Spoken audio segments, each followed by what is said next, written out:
will console you. I pray that the God Almighty will accept the soul of Terry. This journey of life is a journey where God Himself is the one that gives life. He's the one that knows when our time is up. Like they say, we all have our exit points. It's like traveling on a highway. I don't have a doubt that God has allowed this for a reason. My prayer for you is that God will give you the heart to bear this irreplaceable loss.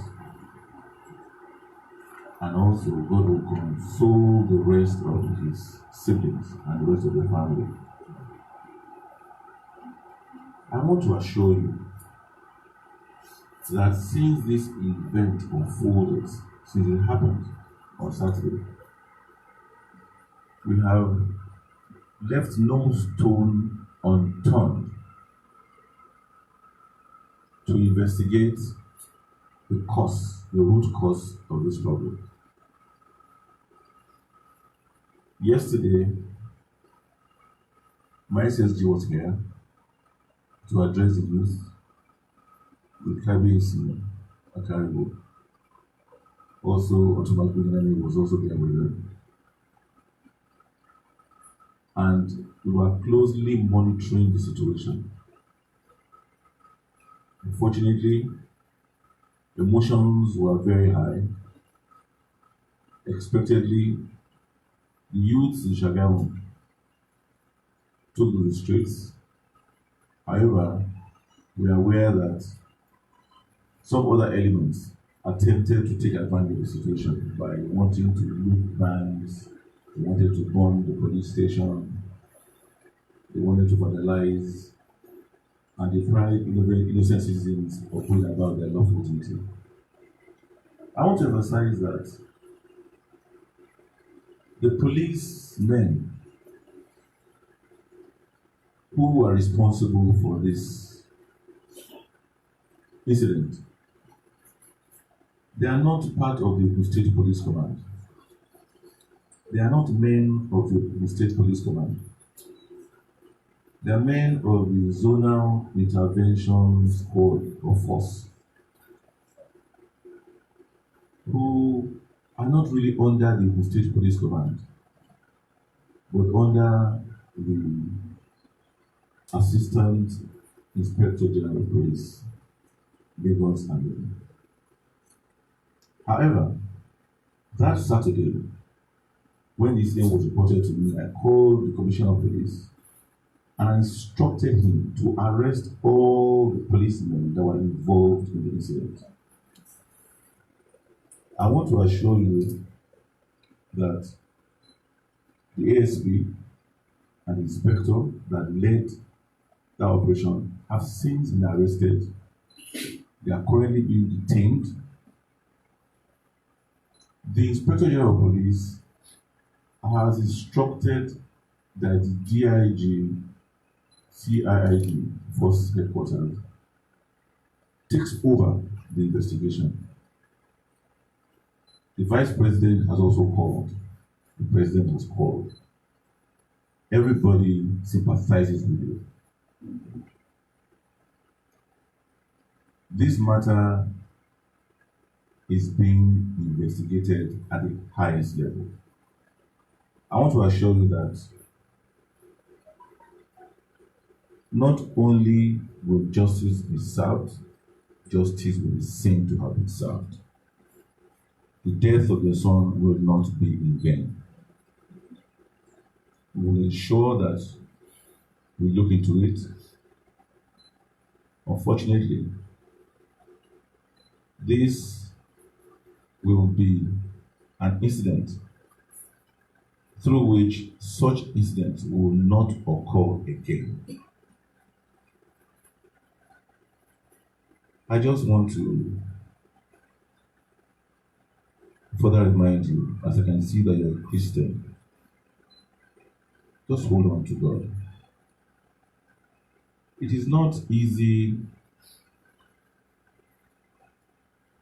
to console someone about the loss of a child, particularly a child that is a rising star, a child that is a bundle of talent, a child that is very passionate about what he does. Tiamiyu was a rising star. He was a committed and dedicated footballer who loved his football with passion. But Tiamiyu, I work with him. I sympathize with your husband. I sympathize with the members of the family. This is a great loss, not just to you, the family of Tiamiyu, the sons and daughters of Shagamu, the sons and daughters of Remoland, all the people of the state. It is a loss to the state. It is a loss that could easily have been avoided. Our heart and mind and prayers will always be with you. Ọlọ́run á máa tù yín ní àníléwé ọ̀nà ọjọ́ àjìnà síra wò ẹjọ́ fọkànbalẹ̀ ní sùúrù kí ẹ nírètí pé kò sí nǹkan kan tó ṣẹlẹ̀ lẹ́yìn tó ṣẹ̀yìn Ọlọ́run. Bí mo lè ṣe sọ lóyìnbó, gbogbo nǹkan tó bá gbà la máa fi ṣèwádìí ọ̀rọ̀ yìí. A lè máa wádìí ẹ̀kúnnọ̀kúnnọ̀ gbogbo àwọn tọ́rọ̀ yìí bá kàn, gbogbo àwọn tí wọ́n jẹ̀bi ọ̀rọ̀, gbogbo wọn ni a máa ń èso òpè wọn ò lọ láì jìyà ẹ̀. Tó torí náà mo fẹ́ kẹ́ ẹ fọkànbalẹ̀. Kò sí nǹkan tí mo lè sọ tó lè mú ti àbí ìbàdàn, ṣùgbọ́n Ọlọ́run fún rẹ̀ á tó ìròyìn ìkàlọ́. A lè ní fi yín sílẹ̀ o. A máa rán ọ̀nà sí ní àwọn máa yẹ yín sí gbogbo ibi tí a ti lè ràn yín lọ́wọ́. The government will do all it can to give you the needed support.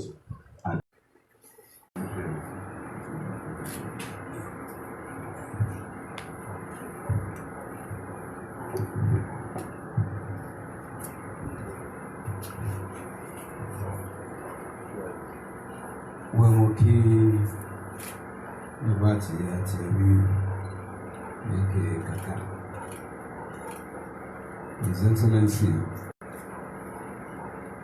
Senator Dr. Dapo Abiodun. I'm just going to pass the message of this Federal Police to you and to let you know how important and what role the death of your son has even played in some of our zonal offices reorganized. Like His Excellency said, I didn't know I would be coming to Shagam. I'm from Shagam. I'm on Shagam Lane. And this is in charge of Southwest. Because by the grace of God, I'm the most senior police officer in Southwest. That's why I'm the DIG. I didn't see yesterday we discussed this issue at the management team. And that tells you how important the death was to the whole Nigeria police.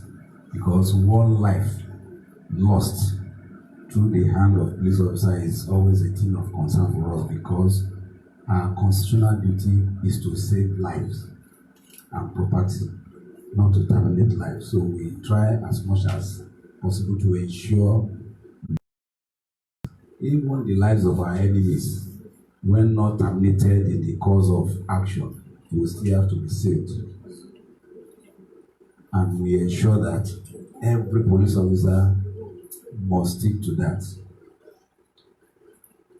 After 5, I got his message. I didn't say that I should proceed to Shagam. After 5, I was in the office. We are supposed to be at the House of Assembly today to defend how do we reposition the Nigeria police for an enhanced service delivery, because it is our duty to serve you better. But because of the death of your son, I had to abandon all the write-ups, try to book for a ticket, and I left Abuja after 9 p.m. yesterday. My heart takes solace when I saw you in your regalia, and with that I know there's nothing we want to tell you that you have not read in the Bible. And God said, in all things, we should give thanks. He did not say in all good things, he said in all things. What is important is, what do we do with our life? It doesn't matter when God has taken, when God is taking us. Jesus Christ, our Lord, was killed at the peak of his career, because that was the time God said, you have done what I asked you to do. And I can tell you that the name of your son remains indelible in the history of Nigeria police. I have a signal here, and it was based on the incident. I told His Excellency yesterday, after we discussed it, immediately IG ordered that all satellite offices established by all zonal commands, the 12 zones, that they should be dismantled immediately, and all those offices handed over to the various commissioners of police of the command. Even as a deputy inspector of police who have served police for over 34 years, I have not been able to influence that. But your son has done that to us, and through that one, who knows how many lives have been saved, and who knows how many rights of people have been preserved from being infringed upon. So I want you to take solace in the fact that Tiyamiyu came to this world and he did not live unsung. Because it is this incident start now, not that the fact that he was a footballer. I didn't know him as a footballer, even though we are from Shagam. But I knew him through this incident. It's unfortunate, but that is how God said the star will rise. The Lord will console you. And I want to appeal, as His Excellency said, and as I told you, ẹ má jẹ́ kí àwọn jàǹdùkú kan ba orúkọ wa jẹ́. Torí pé àwọn jàǹdùkú kan wà tán fẹ́ ba orúkọ yìí jẹ́. Ẹlòmíì kì í ṣe pé ikú kàkádùn, ó fẹ́ fi ikú yẹn, ó fẹ́ fi máa jalè, wọ́n fẹ́ fi máa para wọn. So ẹ má yẹ kán fi ikú yìí kán fi ba ògo ìdílé yìí jẹ́. Whatever has happened has turned to glory to this family. And that is why you see His Excellency here. That is why I had no reason, no cause to disobey the IG yesterday, and I had to be here. And we still have another meeting of all the youth leaders, all the opinion leaders, all world leaders and DPOs at the palace today. Because of this, we have never called such. So what else can we tell God other than to thank Him for at least for bringing the glory of this house to limelight? Whichever way, nǹkan tí Ọlọ́run bá ká mọ́ wa lọ́wọ́ at the end of time, that is what matters. The Lord will console you. I want to thank Your Excellency for your concern, at least for coming here. And I'm sure with this, the soul of the departed will definitely rest in peace. I appeal to you, man. Whatever, because our concern now is justice for the disease. How do we get it? If we don't have adequate information as to what actually happened, we will not be able to get justice for the disease, and that he will not forgive us wherever he is. Gbogbo àwọn tó wà níbẹ̀ nígbà tó ń mú lọ. I have told the CP, you will have been here, but he didn't get, but he will still meet us. I have told the CP, they are not going to Ilewe. We will come and take their statement wherever they want. We don't want to trouble them more. Gbogbo àwọn tó wà níbẹ̀ tó mọ nǹkan tí ìṣẹ̀lẹ̀, because ẹjọ́ etí kan la gbọ́, lè fẹ́ fi ẹjọ́ etí kan ṣe. Already the inspector knows he is no more a police officer. Because one, he came on illegal duty. He didn't book in Shagam. He didn't book with Meg Bokwete Esoye. I called him, he didn't book. That was the person I spoke with him in the cell, and I asked the DPO there about to take him to stay CID immediately. The ASP has been arrested too, but there are different procedures. Láti gba iṣẹ́ lọ́wọ́ ASP, we will investigate whether he was what. We need àwọn tí ó wà ńbẹ̀ láti jẹ́ ká mọ àwọn mélòó ló wá sí Ṣàgámù, so that ẹni tí ó ṣẹ̀ kò ní jìyà ẹ̀ṣẹ̀ tí ó ṣe. Àwa ò sí ńbẹ̀, Ọlọ́run wà ńbẹ̀, Tìyámí wà ńbẹ̀, òtàwọn kan náà wà ńbẹ̀ tó mọ̀. So we need to know how many people actually came to Ṣàgámù. Mọ́tò tó wà ní wọ́n jókòó sínú ẹ̀yẹn, àwọn mélòó wọ́n bá di mọ́tò yẹn. Àmọ́ kan ní informant kan wà ńbẹ̀, we have not seen, but please, ẹ̀bẹ̀ ni mò ń bẹ̀ yìí, ẹ má fi nǹkan kan bò. A fẹ́ mọ bí ọ̀rọ̀ ṣe ṣẹlẹ̀, torí at the end gbogbo la máa dúró wájú Ọlọ́run. Nǹkan tí mi ò rí sí mi ò ní sọ, but nǹkan tá a bá sọ fún wa la máa fi ṣe investigation. So,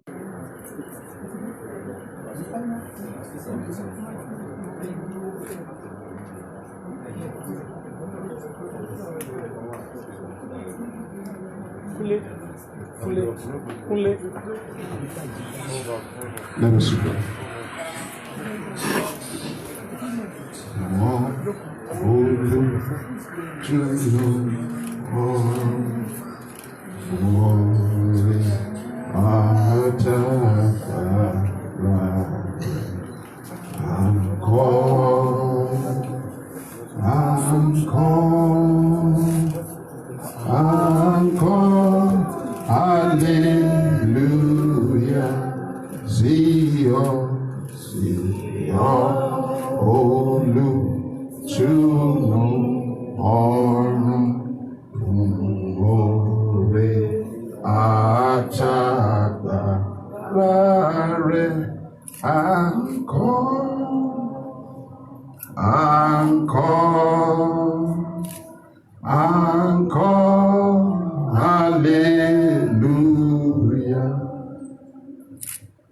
Father in heaven, we just want to thank you.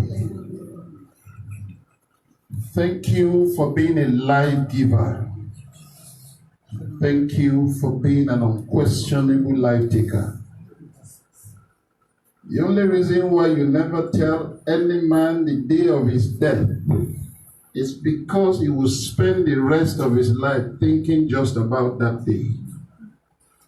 It is appointed once unto man to die, and thereafter judgment. Lord, it has pleased you to take Tìyámí at the time, Lord, that you want. But Father, he has left behind a family. We pray for the family, comfort them, amen. Support them, amen. Provide for them, amen. Protect them. Amen. In that name that is above any other name, the name of Jesus, we will not hear evil report concerning this family. Amen. My Lord and my God, whoever is seriously discomforted at this time, strength from on high bring upon them in Jesus' name. We have come as a group, as a state, as this country, Nigeria, to say we commiserate, but there is a greater comforter in the Holy Spirit. Dwell with this family. in the name of Jesus. That glory that this family is about to enter into will not be cut short. Amen. Whatever Tiami will have been for this family, in triple fold, Lord, let this encounter open doors that will perfect such in the name of Jesus. Oluwa we pray, Father, we will not hear this kind of news again. Amen. In this family, in the name of Jesus. Amen. Upon the land of Shagamu, the whole of Ogun State and Nigeria, let your peace reign. Amen. In the name of Jesus. Amen. Comfort every one of us. Amen. Thank you, Father. Thank you, do what only you can do for this family. Amen. Whatever it is that men will say they will do, we know that the arm of flesh will fail somehow. But what you alone can do, do for this family. Amen. In the name of Jesus. Amen. Thank you, glorious God. You, in Jesus' wonderful name, we have prayed. Amen. Amen.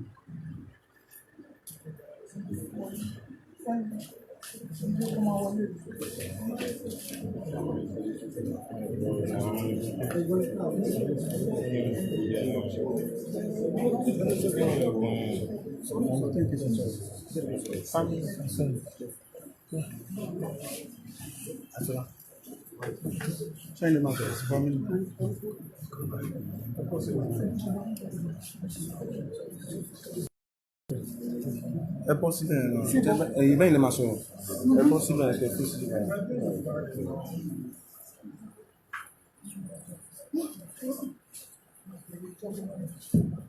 Allez sur le main.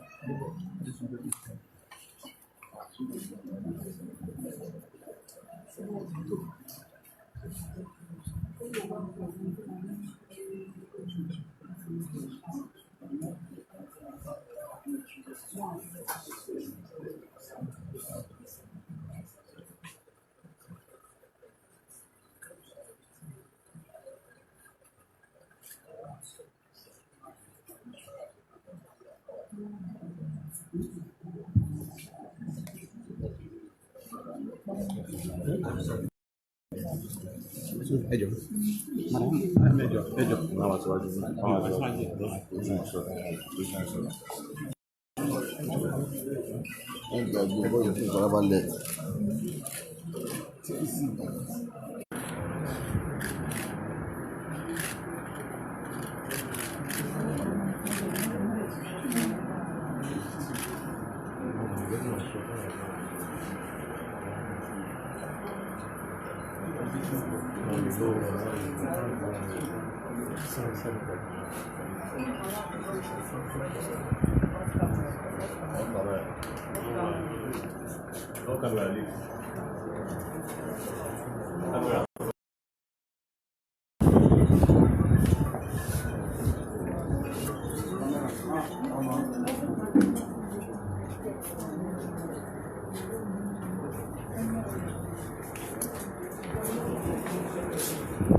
láti jọ yẹn ni mo ti ní wọ́n ti àwọn méjì wọ́n ti wọ́n mọ́lẹ̀. Lánàá vice president pè, president pè, IG pè, gbogbo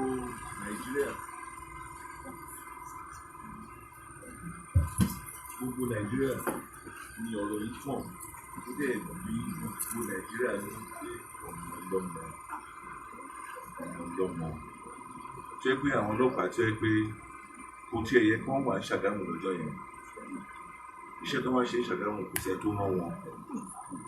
Àwọn ọlọ́pàá yẹn wọ́n ń ṣe ọlọ́pàá Ogun State, ọlọ́pàá ògùn tó tẹ̀lé wọ́n wá Ṣàgámù wọ́n ní mọ́lẹ̀ ti ṣe ń wá tí wọ́n ń dààmú àwọn ọ̀dọ́ wa nìyẹn wọ́n máa dà wọ́n láàmú.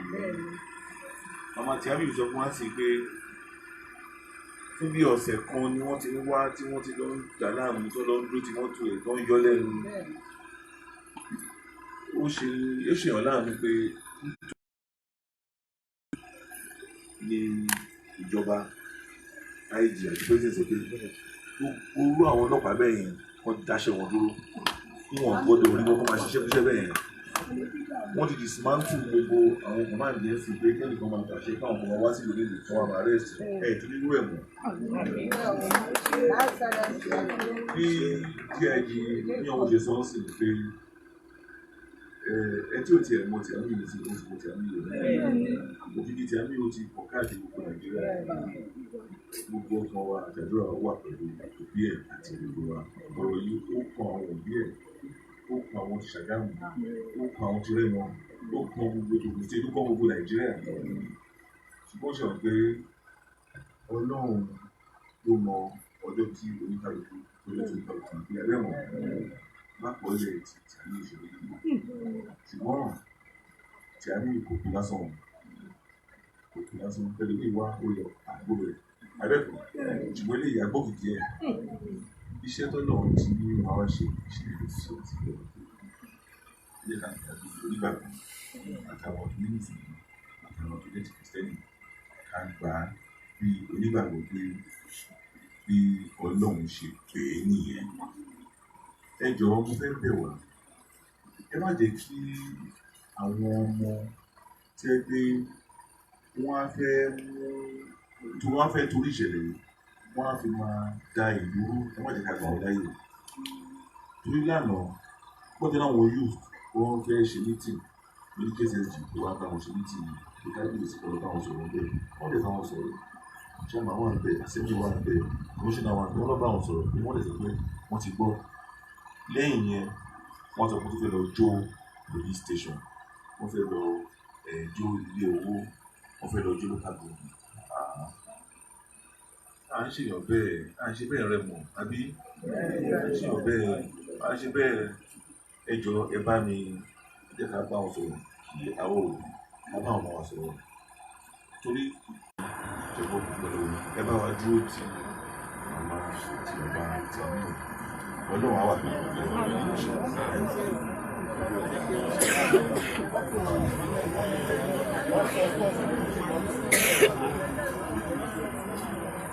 ṣẹ́rí gbogbo investigation yẹn wọ́n tún ṣe mú kí wọ́n rán DIG wá láti Àbújá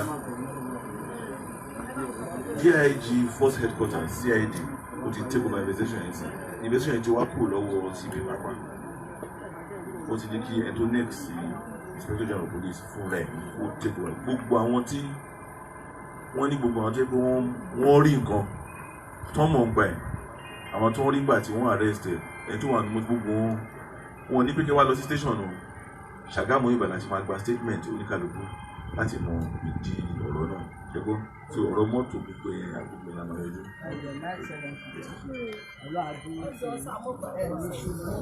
ṣe rí nǹkan táwa fẹ́ rírẹ̀ ẹjọ́ nǹkan táwa ṣe rí my excellency sir Ọlọ́run ti dúró tì yín Ọlọ́run ní kúrò lẹ́yìn yín ṣe rí ní Rẹ́mọ yàtọ̀ sí Ṣàgámù local government ẹjọ́ àfẹ́ àwọn SARS wọ́n ń dá àwọn ọmọ láàmú gan seriously tó jẹ́ pé táwọn yẹn kọ́ má rí pé bóyá ọmọ tó lo ọpọlọ wọn jáde ká tó ní wọ́n lọ rọ̀ owó wọn báyìí tó bá ti lè dá wọn dúró sẹ́ẹ̀tì náà máa gbà àkáǹtì nọ́mbà wọn náà máa wá gbogbo owó yẹn ní ìtúnṣokù wọ́n ìlé wọn pa ní ọ̀sẹ̀ tó kọjá àwọn SARS tó jẹ́ pé àwọn ọlọ́mọ tó ń jókòó tí wọ́n kàn sáré báyìí kúrúkúrú tó máa lé wọn ẹjọ́ àti gba ilé iná kàdárà láwá kan kọ́dù àkọọ́lẹ̀ ò ní tà sí ṣẹ́ǹgbà àdẹ̀ dúpẹ́ lọ́wọ́ Ọlọ́run tó ṣe eléyìí Ọlọ́run ló mú wá ló fún wa tó tún fi ọ̀nà ẹ̀ gbà tí òkìkí ẹ̀ tún kàn ẹjọ́ my excellency sir àfẹ́ SARS gbogbo rẹ̀ mọ́ wọ́n ṣe ń dà Ṣàgámù lọ́n dà ní Ìṣọ̀run tó ń dà pẹ̀lú àfẹ́ wọn rárá tá a bá ti fẹ́ wọn tó a bá ti yọjú àwọn ọmọ ò ní jà rárá My Excellency.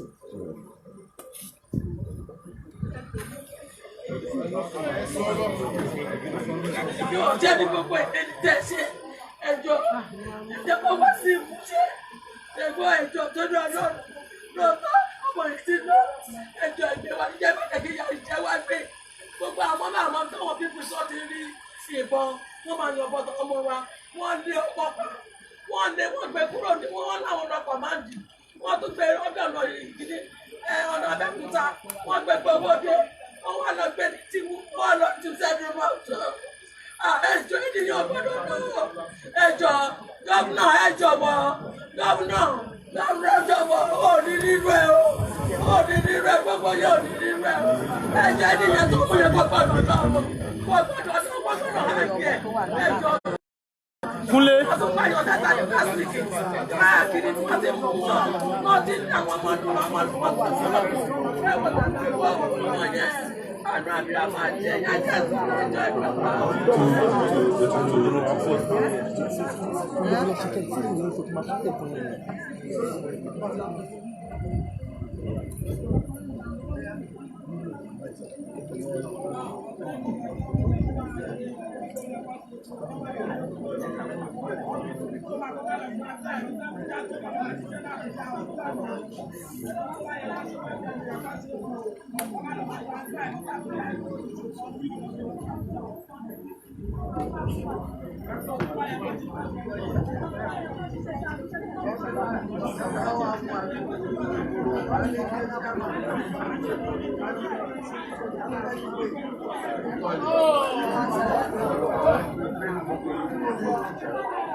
ẹni tó ṣe ìpàdé ṣe ni kọ́ bá apá o kọ́ máa mú lọ sí Àbújá o kọ́ máa mú lọ sí ìlú ìbọ̀sẹ̀ gbé dání o tọ́ ni o kọ́ máa ṣe kó lọ́ máa ṣe kó lé o kọ́ máa pa lásán ẹ tó máa ní kó wọ́n sọ̀rọ̀ ẹ̀ wọ́n pọ̀ gan ìlú ìbọ̀sẹ̀ gbé dání gan ẹ fi lífù gan kọ́ máa ti lè kó máa wọ́n fún ẹ̀jẹ̀ mi ẹ̀tún wo òṣìṣì lánàá ó tún lọ sójà.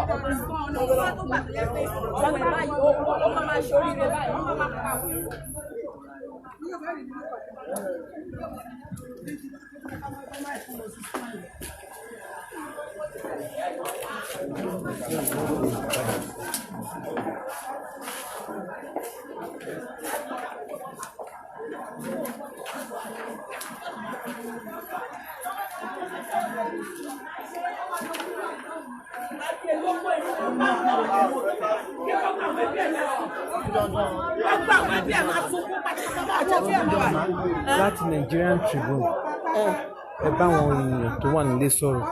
Ṣé àwọn tó wà lẹ́nu? Bẹ́ẹ̀ni wọ́n ń gbọ́ yín gbogbo ọdún rẹ̀.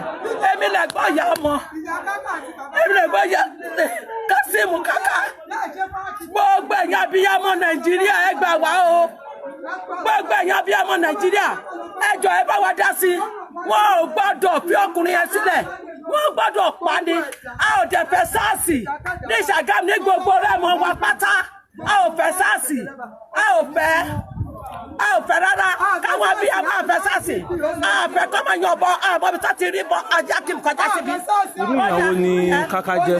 Kàkà ó jẹ́ ọmọ dáadáa ọmọ tútù ọmọ tó kó ẹbí jọ ni ọmọ gidi ni bọ́ọ̀lù ló ń gbá bọ́ọ̀lù èmi lè gbọ́ ìyá ẹ̀ èmi ni mo tọ́ ìyá ẹ̀ tó ti yé yín bí ìyá òṣàbọ̀ kọ́mọ ṣé ni ìyá ẹ̀ struggle àbúrò mi ṣé ló máa jìyà kó tó tá ọmọ yẹn ọmọ kékeré ló ti lọ gbá bọ́ọ̀lù ní primary school ló máa sọ pé bọ́ọ̀lù yìí ni mission òun bọ́ọ̀lù yìí ló máa gbálà bọ́ọ̀lù yìí ló máa ṣe ọlọ́mọ yẹn bó ṣe ń ṣe nìyẹn bọ́ọ̀lù ẹ̀ ló ń gbá ó tún mú bọ́ọ̀lù ẹ̀ sílẹ̀ ó mú ID card ẹ̀ sílẹ̀ ó ní àwọn mú ID card ẹ̀ sílẹ̀ ṣé ẹgbọ́n tí mò ń sọ ó mú ID card ẹ̀ sílẹ̀ wọn ò gbà wọ́n gbá ní kàjẹ́ wọ́n náwó sí gbogbo.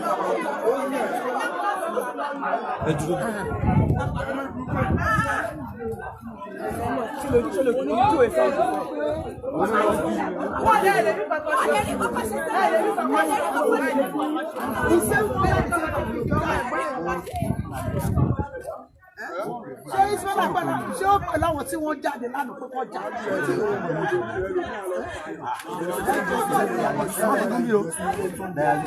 Come now. Come. Bábọ̀ bí. Ẹ má jẹ́ kí wọ́n tún. Kò sí bẹ́ẹ̀ kó wá jọba lánàá ni. Kò sí bẹ́ẹ̀ bàbá wá jọba lánàá ni. Bàbá wá jọba lánàá ni.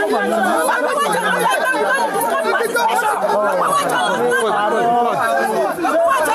ni. Kí ni mo ṣe? Lánàá gbogbo bí báyìí máa ń ṣe lọ́sẹ̀ ọ̀dọ̀ àkárìkù wa ni mo wà tá a make peace níbẹ̀. Kọ́tọ́ tó ṣẹlẹ̀ ní pé wọ́n pa àbúrò ní àbúrò mi kọ̀ọ̀kan ló pa. Àdẹ̀fẹ́ láti àdẹ̀ protest lánàá. Àwọn ìyá wa náà lọ protest. Àwọn ìyá wa náà lọ protest. Àwọn ìyá wa náà lọ protest. Àwọn ìyá wa náà lọ protest. Ní omi ìsínbẹ̀ o, ibi tó lọ bá ọlọ́pàá jà station mi ò sínbẹ̀ o. Kọ́ máa rọ́ọ̀fù ni o, mi ò sínbẹ̀ o. Mi ò sínbẹ̀ o. Òkìkí ló rò pé àwọn òkìkí ló fẹ́ yìnbọn o. Sanjo ti bẹ fẹ́lá. Àṣàolú ló pààyàn lánàá. Àṣàolú ló pàtẹ́gà. Àṣàolú ló pàtẹ́gà lánàá. Àṣàolú ló pàtẹ́gà. Àṣàolú ló pàtẹ́gà. Àṣàolú òun náà gbé bọ́dá ní ọ̀nà. Dípò wa náà gbé bọ́dá ní ọ̀nà. Ó gbé bọ́dá ní òkìkí, ó gbé bọ́dá ní òkìkí. Àṣàolú ló pàtẹ́gà lánàá. Àṣàolú ló pàtẹ́gà. Ọlọ́pàá náà ti sọ pé òun fẹ́ mẹ́jẹ.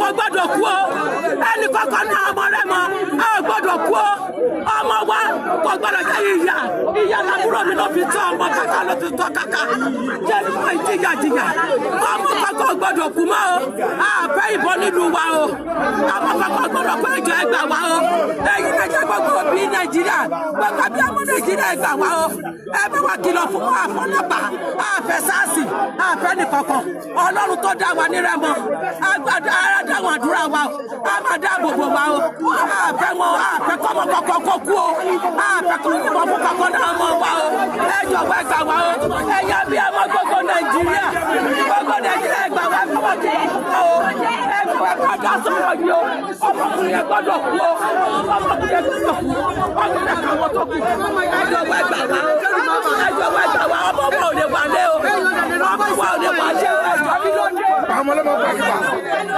Agbẹ́ kò sí kankan Ṣàgámù lọ gbé bí kò sí kankan. Kò sí kankan. Agbẹ́ kò sí àlìtì. Wọ́n bá mi náà.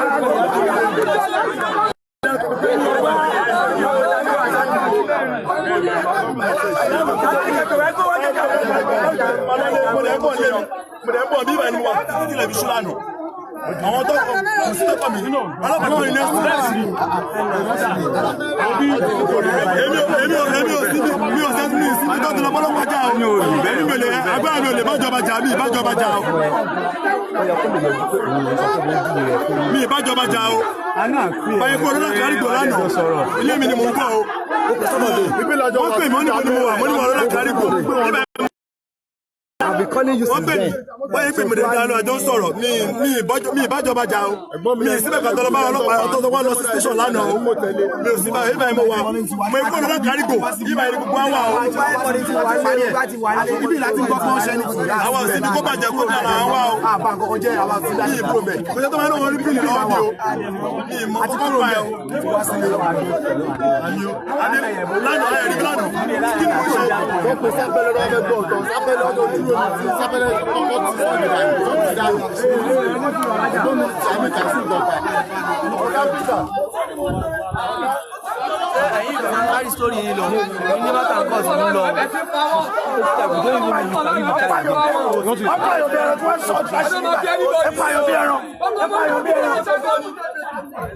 Lójijì náà máa gbé àkúrò Ṣàgámù olórí burúkú olóṣù.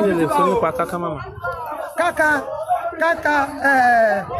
Kazeem Tiamiyu Olúwaṣeun. Ọmọ tó dà bí Kàkà kò sí. Kaka abẹ́ ọ̀rẹ́ mi ni kò dẹ̀ síbi tó ti rí any one of us kò sí ẹni tó lè rí nínú wa tí ò ní dọ̀bálẹ̀ Kaka you are just playing with him pé Kaka kò sí nǹkan kan he will give back Kaka ò kì í ná sálárì ẹ̀ fúnra rẹ̀ ó máa ń give back that is why people turn out láti jáde fún protest kan ṣe lánàá àtàgbàlagbà obìnrin àtọkùnrin they were out yesterday in massive nǹkan Kaka kò ń ṣọmọ tó yẹ kọ́lọ́pàá padà. a gbọ́ pé ó ń bá àwọn ọlọ́pàá yẹn du nǹkan ṣé Kaka èèyàn báyẹn ni Kaka. Kaka kò ń ṣe tó ń jà o kò bá yàn jà o Kaka jẹ́ ọmọ tó jẹ́ pé onírẹ̀lẹ̀ kan he don't used to fight he don't even his friend said he didn't even have anything with them they ask for money he don't have that is why they push him out let's call it spade a spade that is how policemen are doing besides the IGP there is so many children they've killed. They said they are Yahoo. If they don't see money from them, they will carry them away. It's because Kaka, his person is a staff. That is where we are used to look. wọ́n sọ pé alákọ̀ọ́kọ́ first time tó máa block ẹ̀kọ́ nìyẹn. Wọ́n ti wá ń block ẹ̀. Wọ́n ti wá ń ṣe ń ṣe ni gbogbo ọmọ tó bá ti rí. Ní SARS máa kó fẹ́ǹsì wọlé. Ọmọ ìkó fẹ́ǹsì wọlé ní SARS máa kó fẹ́ǹsì wọlé. Olùṣèṣọ́ kọ́kọ́ fún yín. Ẹgbọ́n mi kan kò tí ì débi ńsìn tó bá jẹ́ ó débi kan tó fẹ́ bọ̀dá mi náà rí ó béèrè lọ́wọ́ ọlọ́pàá pé tó bá ní mọ́tò tọ́mọ ẹ bá wa mọ́tò ẹ ó ní tọ́mọ ẹ bá ní dáàdì mo fẹ́ wa mọ́tò ẹ fún mi kọ́kọ́rọ́ mọ́tò yín ó lóun máa mú fún mi. Bàbá yẹn wá bí léèrè pé tí ọlọ́pàá bá accuse ọmọ ẹ tó sọ yí pé excuse me mo fẹ́ sọ délẹ̀ fún yín yí pé ọmọ Yahoo ni kí ni ọ̀rọ̀ rọ̀ sọ. Mọ́mì ẹ tún wá gbọ́ wọ́n ní Kaka pé láti ìgbà tán ti ń disturb ẹ̀yẹn kí ló dé tí ò tiẹ̀ sọ fẹ́yàn kan bí àbí mọ́mì àbí dáàdì kan lọ́wọ́. ó ti ní àtìgbà kan tí ń disturb ẹ̀ bíi 2 weeks mọ́mì ẹ̀ mọ̀ òkìkí burúkú alákọ̀ọ́rí ọmọ because ọmọ wọ́n ti lọ bá ní Ṣàgámù ọmọ sí bó ṣe ń pè wọ́n ó pe bàbá ẹ̀ Kaka kò ní ṣe kankan kí ìyá àti bàbá ẹ̀ má mọ̀ ṣó ti lè yín kókó ò ní ṣe Kaka kí ìyá àti bàbá ẹ̀ kó má mọ̀ ní débì ló ti máa pè nǹkan bá ìṣẹ̀lẹ̀ màmá ẹ̀ ti lọ bá wọn bàbá ẹ̀ ti lọ bá wọn. nísìnyí tẹ́ ti wá rí gọ́ọ̀mẹ̀ntì tán wá fúnra wọn ẹ ti rí gọ́ọ̀mẹ̀ntì àfọwọ́dún tán wá irú nǹkan òun kí lẹ fẹ́ káwọn gọ́ọ̀mẹ̀ntì ṣe. àdàfún ní nǹkan tá a fẹ́ rèé a ti sọ fún wọn lánàá gbogbo pressman tó wá bí mo dúró tí mo sọ àfẹ́ sáìsì àfẹ́ IGP because ọlọ́pàá la pè wọ́n máa fò fẹ́ẹ̀sì wọn nulẹ̀ ẹ tó wà nulẹ̀ wọn lọ bọ́ọ̀sì gbogbo nulẹ̀ bóyá tí wọ́n bá ṣẹ̀yìn wọ́n gba ní ẹjọ́ ìtìwọ́n dé. ní Ṣàgámù ní gbogbo Ṣàgámù. ní gbogbo lẹ́kọ̀ọ́ ṣe ẹjọ́ tó bá fò fẹ́ǹsì wọlé wọ́n máa béèrè tiẹ̀ wọ́n máa mú kìnìún lọ́wọ́ àtàwọn tí ò ṣe Yahoo náà. bẹ́ẹ̀ni wọ́n máa gbé POS lọ́wọ́ àwọn SARS yẹn wọ́n gbé POS lọ́wọ́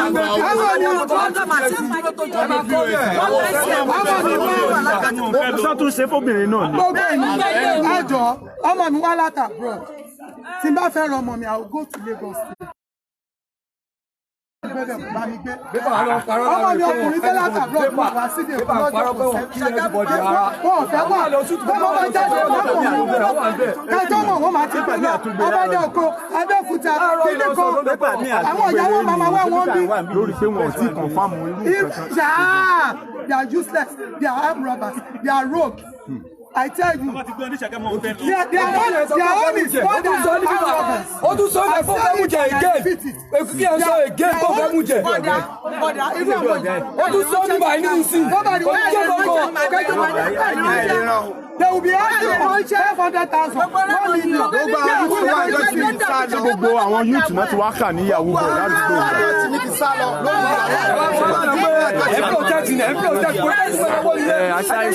Life is life. Go and tell her now. It's life. Mommy, it's life. Àwọn ọlọ́pàá ẹnìkan ló lọ dá wa, ọmọ nà ọ bá. 900 people online presently. And over 900 online presently on Facebook. They want to hear your reaction. They want to know what happened. They want to hear more ìyàwó Kaka jẹ́. Wọ́n fẹ́ mọ nǹkan tó ṣẹlẹ̀. Wọ́n fẹ́ mọ nǹkan tó ṣẹlẹ̀.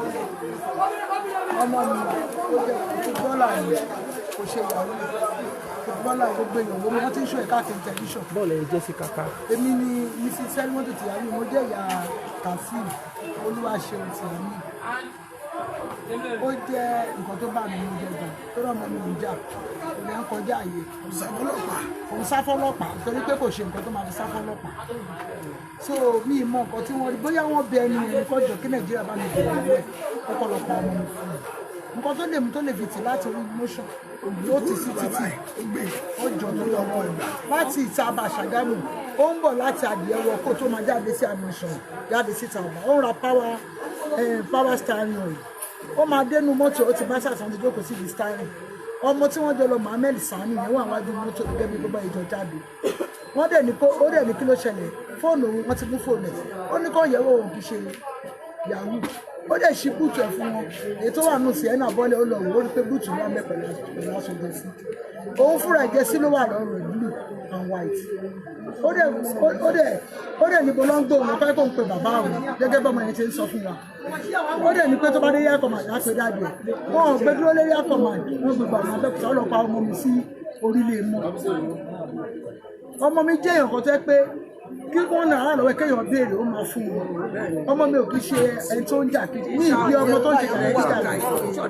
kì í ṣọ̀dájú ẹjọ́ torí Ọlọ́run káwọn Nàìjíríà kan ràn mí lọ́wọ́ káwọn ìpínyà jẹ mí gbé èèyàn mẹ́rin lọ́wọ́ wà nù mọ́tò obìnrin méjì ọkùnrin méjì nínú ibi tí òun wà yẹn obìnrin méjì àtọkùnrin kan ló wà nù ẹ̀ ọkùnrin kan yẹn wà mọ́tò ẹ̀ wọ́n mú mọ́tò yẹn wọ́n wà wọ́n mọ̀ ọ̀kẹ́ wọ́n pa ọmọ rẹ̀ láwùjọ tí wọ́n rí pé mọ́tò gbà tán wọ́n ṣẹ̀ṣẹ̀ gbé sínú káà ẹ̀ wọ́n gbé káàkiri ọ̀dọ̀ hospital àìtàdà wọ́n gbé lẹ́gbà wọ́n gbé káàkiri wọ́n ṣẹ̀ máa gbé owó dé sí òtò kílíníìkì ṣìmáwá wọ́n ṣẹ̀ gbọmọ mi lọ síbẹ̀ ẹ jọ torí Ọlọ́run ẹ bá mi dìde ẹ̀yin ọmọ Nàìjíríà mo gbà pé ọmọ mi ò kú ṣùgbọ́n ẹnikẹ́ni tó dá mi lóró ìwé ilé yóò ní sunday ẹ̀ kí Nàìjíríà bá